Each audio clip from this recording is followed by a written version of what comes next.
भोपाल से प्रस्तुत हैं प्रादेशिक समाचार। नमस्कार, समाचारों के साथ मैं जितेंद्र रघुवंशी। पहले मुख्य समाचार।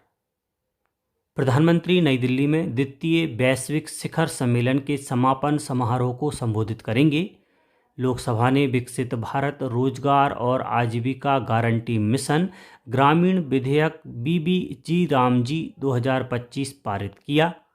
मुख्यमंत्री डॉक्टर मोहन यादव ने मोबाइल फॉरेंसिक वैन को झंडी दिखाकर किया रवाना।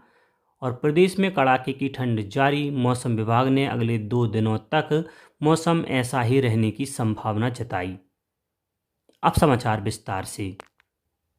प्रधानमंत्री नरेंद्र मोदी नई दिल्ली में आयोजित होने वाले विश्व स्वास्थ्य संगठन WHO के पारंपरिक चिकित्सा पर द्वितीय वैश्विक शिखर सम्मेलन के समापन समारोह को संबोधित करेंगे।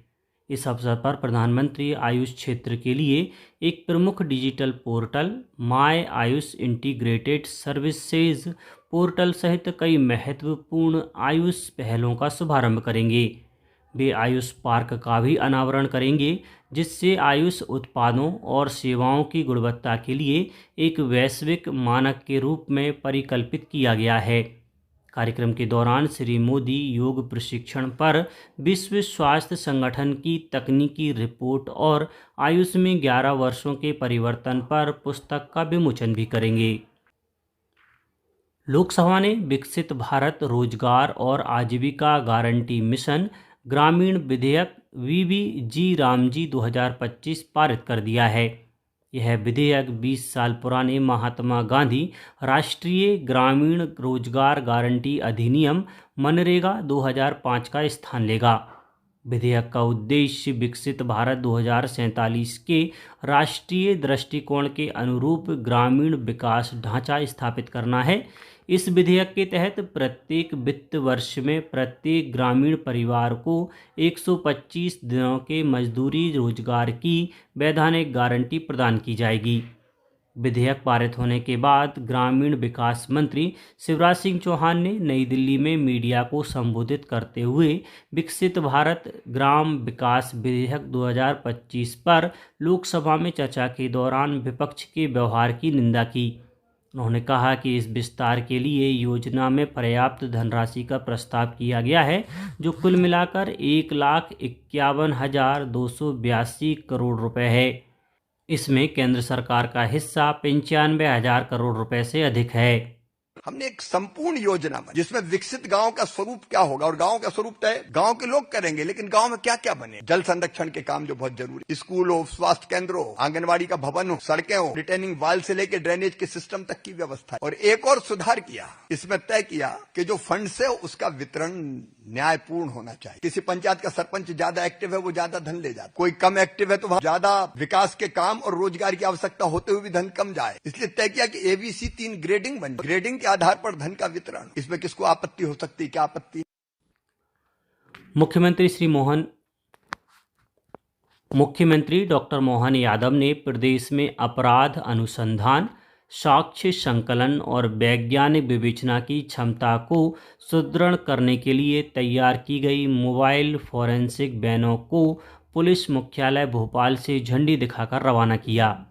इस अवसर पर उन्होंने कहा कि mobile forensic van Madhya Pradesh के विभिन्न जिलों में सीन ऑफ क्राइम के इन्वेस्टिगेशन में अत्यधिक कारगर साबित होंगे।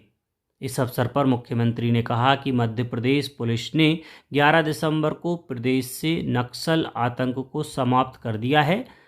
प्रदेश पुलिस को 57 मोबाइल फॉरेंसिक वैन उपलब्ध कराई जा रही हैं। इनकी लागत 36,94,17,969 रुपये है। यह राशि केंद्र सरकार द्वारा प्रदाय की गई है। प्रदेश के नगरीय विकास एवं आवास मंत्री कैलाश विजयवर्गीय ने कहा है कि प्रदेश में नगरीय निकायों को आत्मनिर्भर बनाने के लिए ठोस प्रयास किए जाएंगे। नगरीय विकास विभाग ने शहरी क्षेत्रों में संपत्तियों की GI मैपिंग का कार्य तेजी से किया जा रहा है। इससे संपत्ति कर से होने वाली आय में वृद्धि होगी।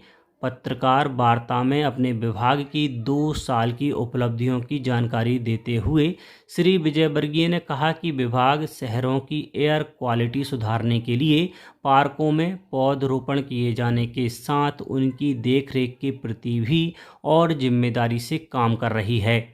उन्होंने कहा कि 2047 तक देश की 50% आबादी शहरी होगी। उसी के हिसाब से बिल्डिंग सिटीज़ टुमारो यानी कल का शहर कैसा हो, इसकी हम प्लानिंग करवा रहे हैं। प्रदेश के उप मुख्यमंत्री जगदीश देवड़ा ने अपने विभागों के 2 साल की उपलब्धियां बताईं और आगामी 3 साल की कार्ययोजना की भी जानकारी दी। भोपाल में संवाददाता सम्मेलन में श्री देवड़ा ने कहा कि आने वाले 3 सालों में प्रदेश के सभी पंजीयन कार्यालयों का पासपोर्ट कार्यालयों की तर्ज पर आधुनिकीकरण किया जाएगा। उन्होंने कहा कि वैट अधिनियम अंतर्गत वित्तीय वर्ष 2025-26 के माह नवंबर तक 12,000 करोड़ से अधिक का राजस्व और जीएसटी अधिनियम अंतर्गत 22,500 करोड़ से अधिक का राजस्व प्राप्त हुआ है।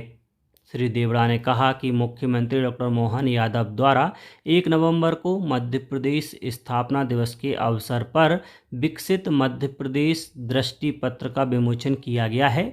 प्रदेश सरकार द्वारा विकसित मध्य प्रदेश दृष्टि पत्र के आधार पर कदम से कदम मिलाते हुए विकसित भारत के लक्ष्य को पूरा करने के लिए हर संभव प्रयास किए जाएंगे।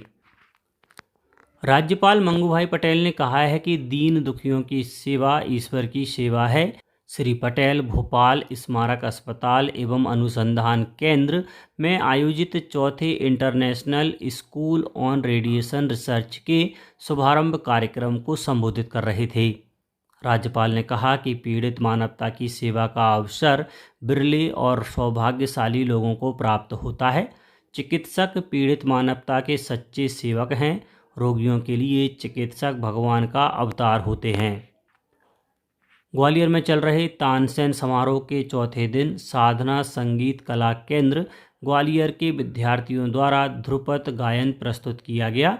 इस सभा में नोएडा से पधारित पंडित चेतन जोशी के सुमधुर बांसुरी वादन, प्रयागराज के ख्याल गायक डॉक्टर ऋषि मिश्रा के गायन और इंदौर के सारंग लासुरकर के एकल तबला वादन ने संगीत रसिकों को मुग्ध कर दिया।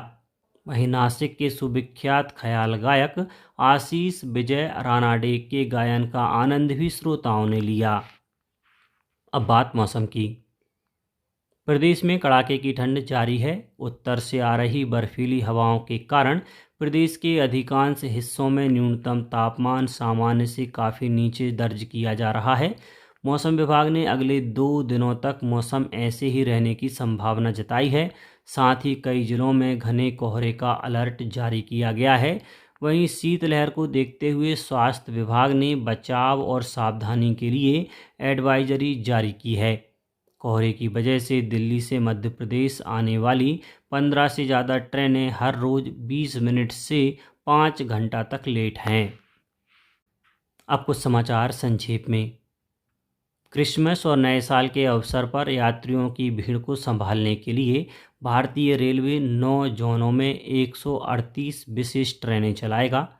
बैतूल में ट्राइफेड द्वारा 21 से 26 दिसंबर तक छत्रपति शिवाजी ओपन ऑडिटोरियम में आदि बाजार का भव्य आयोजन किया जाएगा, जिसमें केंद्रीय राज्य मंत्री दुर्गादास उइके मुख्य अतिथि रहेंगे। राजगढ़ में कॉलेज चलो अभियान के तहत विद्यार्थियों को उच्च शिक्षा के प्रति प्रेरित करने हेतु जागरूकता कार्यक्रम का आयोजन किया गया। अशोकनगर में राज्य खाद्य आयोग के अध्यक्ष प्रोफेसर वीरेंद्र कुमार मल्होत्रा ने स्कूलों में मध्याह्न भोजन और पेयजल की उपलब्धता सुनिश्चित करने के निर्देश दिए। और दुबई में भारतीय पुरुष और महिला टीम ने मौजूदा चैंपियन केन्या को हराकर रॉल बॉल विश्व कप का खिताब जीत लिया है। वहीं पुरुष टीम ने केन्या को 11-10 से हराकर 5वीं बार खिताब जीता और महिला टीम ने केन्या को 3-2 से हराकर तीसरी बार फाइनल मुकाबला अपने नाम किया। अंत में मुख्य समाचार एक बार फिर। प्रधानमंत्री नई दिल्ली में द्वितीय वैश्विक शिखर सम्मेलन के समापन समारोह को संबोधित करेंगे।